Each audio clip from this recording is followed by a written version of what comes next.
دمت اوزدمیر و یامور تانریسپسین. دمت و یامور دوستای قدیمی همدیگه بودن، اما به خاطر اوسان کوچ میونشون به هم خورد. سال 2019 یامور بعد از چند سال رابطه عاشقانه خیلی ناگهانی از اوسان کوچ جدا شد. علت این جدایی رابطه پنهونی دمت و اوسان بود و هر دفعه هم تکذیب می‌کردن. اما ظاهراً یامور و دمت با هم وارد یه رقابت عشقی شده بودن.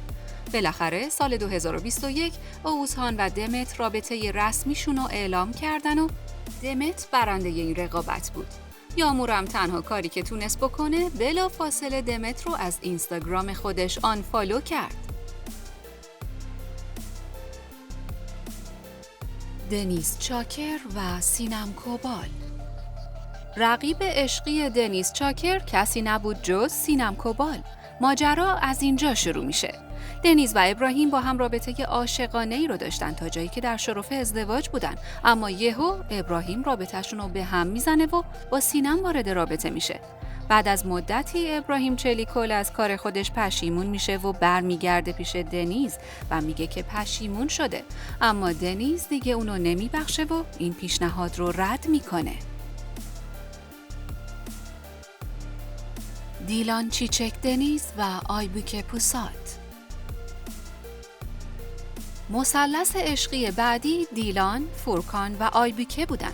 دیلان و فورکان رابطه عاشقانه‌ای رو با هم داشتن، اما بعد از مدتی فورکان از دیلان جدا شد و اخبارهایی مبنی بر رابطه آیبوکه با فورکان شنیده شد. دیلان هم که علت جدایی فورکان از خودش و آیبوکه میدونست و اینکه عشقش رو از چنگش در آورده، آیبوکه رو که دوست صمیمیش بود واسه همیشه گذاشت کنار. دیلان توی یه مصاحبه گفته بود که هنوز علاقه زیادی به فورکان داره، اما بازگشتی وجود نداره. سرنای ساریکایا و سلن سویدر.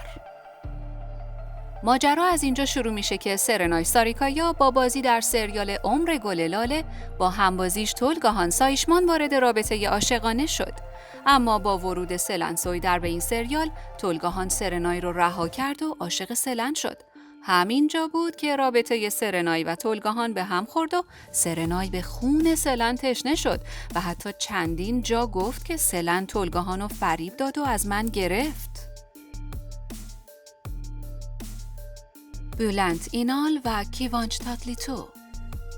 برند در سال 2007 با بازیگر بولند اینال رابطه عاشقانه‌ای داشت، اما در سال 2008 با همبازی شدن با بازیگر ترک کیوانچ تاتلیتو در سریال عشق ممنوع ظاهراً یه رابطه کوچیک بین برند و کیوانچ شروع به شکل گرفتن میکنه و رابطه برند و بولند رفته رفته سرد میشه. به نظر میرسه بولند برای مدتی تلاش خودش رو میکنه، اما نهایتاً بعد از 1 سال از برند جدا شد و علت جداییش رو رابطه برند با کیوانچ اعلام کرد و گفت برند و کیوانچ با هم رابطه دارن.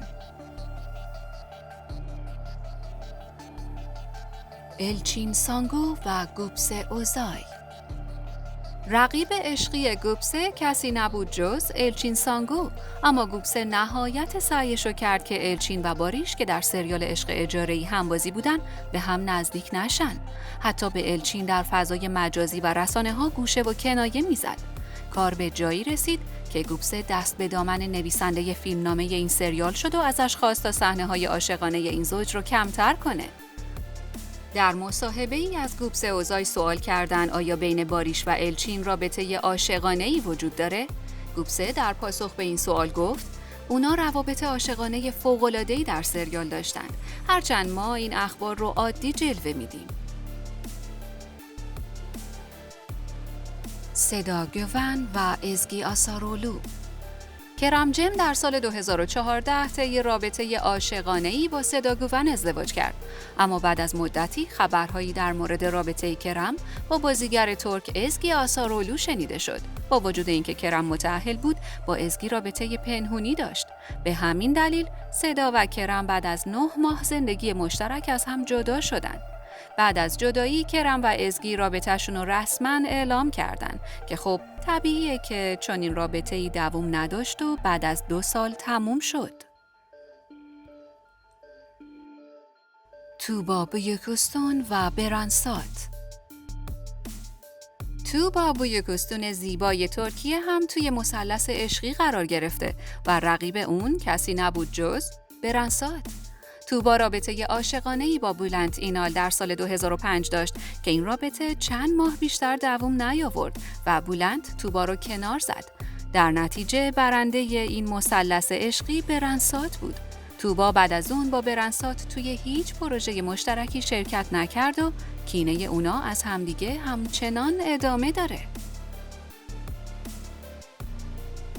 کرم بورسین و مراد دالکلیچ.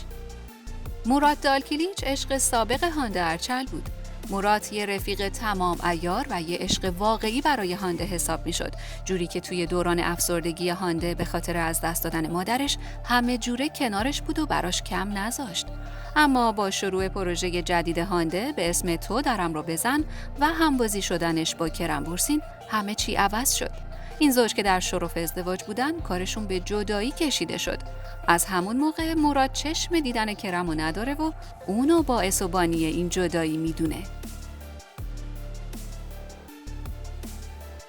جانسو دره و آهویاتو. چه دوستی هایی که به خاطر عشق و عاشقی خراب نشده. جانسو دره و آهویاتو دوستای خیلی صمیمی بودن تا روزی که جم ییلماز جانسو رو رها کرد تا با آهو ازدواج کنه. هرچند این ازدواج آخر خوبی نداشت و خیلی زود با وجود یه بچه از هم جدا شدن، اما جانسو از اون روز تا حالا چشم دیدن آهو رو نداره.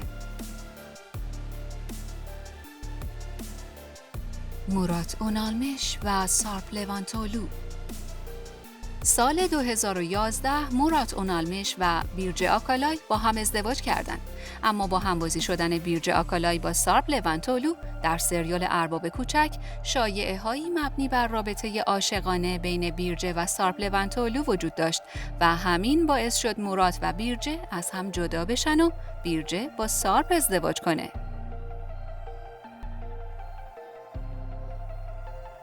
خب بگین ببینم این ویدیو رو دوست داشتین؟ دیگه کدوم بازیگر رو میشناسین که تو مثلث عشقی بوده؟ همین حالا این ویدیو رو لایک کنین و عضویت تو کانال لنزو فراموش نکنین.